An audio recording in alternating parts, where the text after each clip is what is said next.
اعوذ باللہ من الشیطان الرجیم بسم اللہ الرحمن الرحیم اللہم صلی علی سیدنا مولانا محمد وعلی آل سیدنا مولانا محمد وبارک وسلم صلی اللہ علیہ۔ اور موسیٰ نے کہا، اے فرعون، میں پروردگار عالم کا رسول ہوں، مجھے سزاوار ہے اور اللہ پر نہ کہو مگر سچی بات۔ میں تم سب کے پاس تمہارے رب کی طرف سے نشانے لے کر آیا ہوں، تو بنی اسرائیل کو میرے ساتھ چھوڑ دے۔ بولا، اگر تم کوئی نشانی لے کر آئے ہو تو لاؤ، اگر تم سچے ہو۔ تو موسیٰ نے اپنا عصا ڈال دیا، وہ فوراً ایک ظاہر آسدہ ہوا ہو گیا، اور اپنا ہاتھ گریبان میں ڈال کر نکالا تو وہ دیکھنے والوں کے سامنے جگمگانے لگا۔ قوم فرعون کے سردار بولے، یہ تو ایک عالم علم والا جادوگر ہے، تمہیں تمہارے ملک سے نکالنا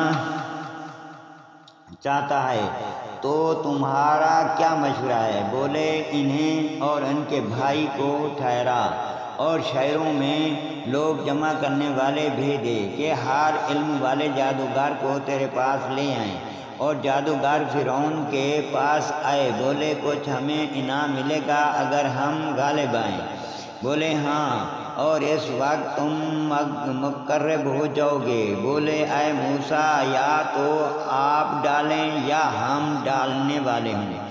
کہا کہ تم ہی ڈالو۔ جب انہوں نے ڈالا، لوگوں کی آنکھوں پر جادو کر دیا اور انہیں ڈرایا اور بڑا جادو لائے۔ اور ہم نے موسیٰ کو وحی فرمائی کہ اپنا عصا ڈال، تو ناگہاں ان کی بناوٹوں کو نگلنے لگا، تو حق ثابت ہوا اور ان کا کام باطل ہوا۔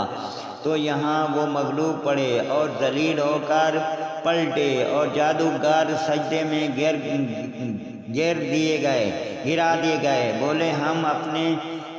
بولے، ہم ایمان لائے جہان کے رب پر، جو رب ہے موسیٰ اور ہارون کا۔ فرعون بولا، تم اس پر ایمان لائے ہو قبل اس کے کہ میں تمہیں اجازت دوں؟ یا تو بڑا جائل فریب ہے، یا تم سب نے شہروں میں پھیلایا ہے کہ شہر والوں کو اسے نکال دو، تو اب جان جاؤ گے۔ قسم ہے کہ میں تمہاری ایک طرف کے ہاتھ اور دوسری طرف کے پاؤں کاٹوں گا، پھر تم سب کو سلی دوں گا۔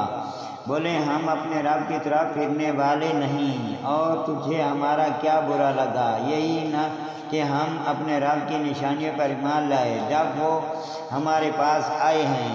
اے رب ہمارے، ہم پر صبر اڈیل دے اور ہمیں مسلمان اٹھا۔ اور قوم فرعون کے سردار بولے، کیا تو موسیٰ اور اس کی قوم کو اس کے لیے چھوڑتا ہے کہ وہ زمین میں فساد پھیلائیں، اور موسیٰ تجھے اور تیرے ٹھہرائے ہوئے معبودوں کو چھوڑ دیں؟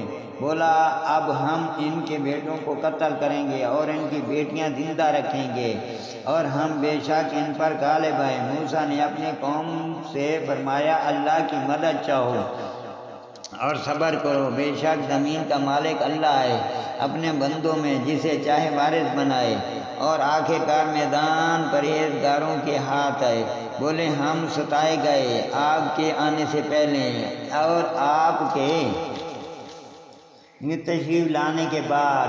کہا کہ قریب ہے کہ تمہارا رب تمہارے دشمن کو ہلاک کر دے اور ایسی جگہ زمین کا مالک تمہیں بنائے، پھر دیکھیں کیسا کام کرتے ہو۔